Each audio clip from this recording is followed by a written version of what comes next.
Okay, now Christchurch Cathedral Reinstatement Limited. We've got Peter, Lindsay, Mark and Stephen, whoever wants to. Good to see you all. Afternoon. Hey, mate.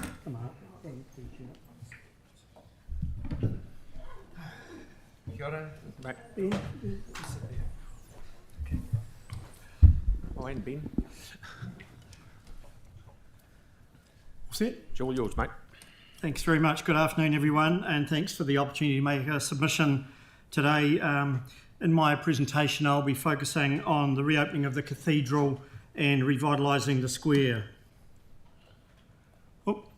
So, as many of you know, I'm Steve Wakefield, Chair of CCRL, and with me this afternoon we have our fellow directors Mark Stewart, Lindsay Crossan, Bishop Peter Carroll, and our two staff, Project Director Caroline Grant and Executive Officer Sally Lafleur.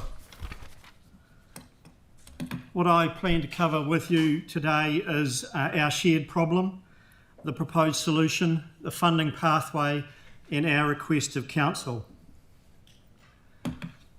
So our shared problem, as you know, council owns Cathedral Square and currently has budgeted $28 million for its revitalisation. The Anglican diocese owns the cathedral in the square and its reinstatement has been paused, which obviously has an impact on the revitalisation. There's considerable sunk costs of around $90 million invested in the project to date. And those of you who might be thinking, where'd that money come from? The answer is $25 million provided by the government, $3 million by the council, with a promise of a further $7 million committed from the levy, $24 million by donors, which is an amazing sum for a small village like Christchurch, and $38 million from the diocese, which represents all the insurance proceeds we've received. With this amount already invested, demolition is not an option. The cathedral is stable but not fully strengthened. But without additional public funding, we can't attract further philanthropic support. The church cannot do it alone. We need to hold hands and partner together on this, since it's a shared problem. So the proposed solution is an adjusted approach. After we paused construction, we didn't stop working. We kept working on our options for breaking the project up into stages. And in September of last year, CCRL announced a staged reinstatement that would enable us to regain occupancy of the cathedral nave, which is the main body of the building, and would give us a 700-person capacity. And the tower would also be rebuilt because that's a funding source with people paying to come and walk up the tower. So effectively, we would put a wall down through the middle of the cathedral at what we call a crossing, and we would reinstate the western half of the building, which includes the rose window in the tower and the facade to the square, so that would enable the revitalisation of the square. And if we start this staged project later this year, a timeline for completion would have it open by late 2030, since it's now a half-complete project. Reopening unlocks the Cathedral Square for all Cantabrians and visitors to the city. Since the time of our written submission, we've also secured a coalition funding commitment for the project, which I'll get to shortly. So we've been busy lining up the money to enable us to get restarted. CCRL can't do it alone, as I said. We need genuine multi-stakeholder leadership and support to deliver this project and solve this critical city problem. So how much is this going to take? The funding pathway requires a further 90 to 95 million. That will enable us to get the cathedral reopened. At the moment, we have 10 million to hand if we include the council's 7 million commitment. We've had an additional 20 million commitment from the church from the synod process a couple of years ago. We've had a $15 million commitment from the New Zealand First Government Coalition, should they be in coalition after the election this November, and we believe we can raise a further 20 million from donors. So that gives us 65 million of the 90 to 95 required. So we need a commitment from the council of 25 to 30 million to enable us to restart and reopen in 2030, and these funds could be staged. And we believe Cathedral Square cannot be reinvigorated without an accessible cathedral. So we've been activating public support. We've conducted an activation plan which has brought many people back into the cathedral and had extensive national media coverage. We've encouraged people to speak up and make submissions to council as part of your annual plan process. And since being granted a certificate of public use, which allows us to have groups of up to 50 into the building, we've welcomed 13,500 visitors inside. So our team's been working very hard. All our endeavours have been funded by sponsorship or crowdfunding. And our open weekend recently was fully booked and over 1,000 visitors attended. So we've been able to learn and to prove that many residents do love their cathedral and they want to see it reinstated. We've been re-engaging people and reminding them of the important heritage and civic role that the cathedral plays and has played over its life as a part of the city.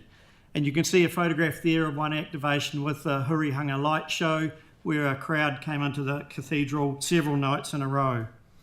We've also activated as part of the Anzac Day celebration last year, and you can see the City Mission Christmas tree as part of our further activation around Christmas time last year. We've had the Woolston Brass Band in there, we've had New Zealand Opera and many other events to attract people back into the cathedral. In regards to the funding commitment, on Friday 27th March it was announced that CCRO had secured a funding commitment from New Zealand First Leader Winston Peters of $15 million towards the cathedral project.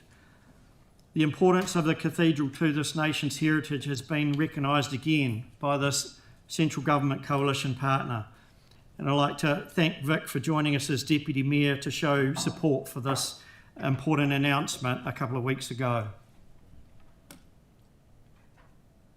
We've also had several city leaders that have stepped forward and voiced their opinions. Former Mayor Leanne Dalzell threw her support behind the cathedral reinstatement with her article written in the press. And Chief of Ngāi Tuahuriri Tamare Tau came out recently with his support for it, and particularly focusing on the need for respect for the cathedral and that it's part of our cultural heritage. And we've also had Phil's 3 a.m. brainwave that no doubt you're aware of, that some of the money's already in the budget for revitalising the square, and how can we revitalise the square without Thank you, Steve. putting some of that money towards the cathedral. So thank you for your support too, Phil. Keep up those brainwaves. I'm just about fresh out. Yeah, carry on. We've also had considerable support from many business leaders. And you can see the picture there of the old Noah's Hotel, soon to be the Sheraton Hotel, and Ben Bridge and the Mainland Capital team have made submissions and supported it. And also you can see the MD of Collier's Hamish Doy coming out to say the latest cathedral plan provides greater certainty for the area and acts as a catalyst for redevelopment. So development around the square is starting to happen, and these property owners want to see solutions to activating the square and completing the cathedral. We've had an economic analysis report done by NZIER in 2024 that commented on the cathedral attracting over 750,000 visitors annually before the earthquakes, and concluded that a reinstated cathedral would generate more than $20 million a year in economic activity in the square. And of course you'd well know that developments around Cathedral Square will also generate significant commercial rates. And one of you councillors had said to me they believe that this direct payback to council and rates would repay an investment by the council over the years that those rates would continue to come in. However, we also need to be realistic and recognise that unfortunately there's also a narrative of shame and embarrassment around the current state of Cathedral Square in our city, especially in the year where we're opening our new stadium. Media personality Mike Hosking said Christchurch is what New Zealand can be, however added the square is a shame beyond shame in the state it remains in. So, and it also should be noted that contrary to some statements, the stadium is not the last anchor project to be completed, because the Cathedral Square was one of the anchor projects and remains incomplete. And that's a photograph of the square in lights the night before the earthquakes. So, council leadership and commitment is needed now. We have a shared problem on Cathedral Square and it needs a joint solution. The original parties to the reinstatement agreement remain stakeholders in our proposal. The adjusted solution now requires support at a local government level. Council's consulted on funding to enable the reopening of the cathedral and other iconic heritage buildings. We think this is a great suggestion. We can unlock the square for Cantabrians and visitors, deliver on tourism and honour our heritage, and conclude the earthquake era. It's time to finish the last anchor project. If we can get commitment this year, we can open the time for the 20-year anniversary of the earthquakes and let the bells peal across the square in time for the cathedral's 150-year anniversary in 2031.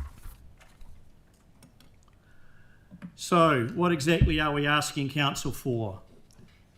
Our recommendations to Council are we need genuine civic leadership on this critical city problem, not ducking it and hoping someone else will solve it.